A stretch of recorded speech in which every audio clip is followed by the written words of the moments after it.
homemade croutons made from gluten-free sourdough bread that was made previously and needed to be used up.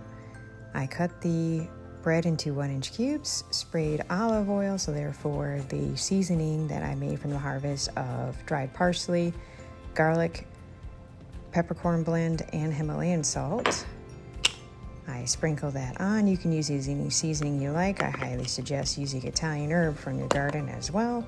Use a mortar and pestle because it's going to re-warm up everything in the seasoning and make it at its most potency. That's important. Toss in the seasoning that you have warmed up. Use a large spoon and mix it all evenly together. And then what you're going to want to do is spread it out over a baking sheet evenly, nothing on top of each other, because it will bake a lot better. Every 5 minutes, toss around and move them so you get an even toast. Toast until you reach your desired texture. I prefer when it's nice and crispy on the outside with just a touch of softness in the center. Super perfect. Great on soups and on salads, of course. Sally approves. Place the croutons in a freezer-safe bag or airtight container, and they will keep 4 to 6 weeks for you.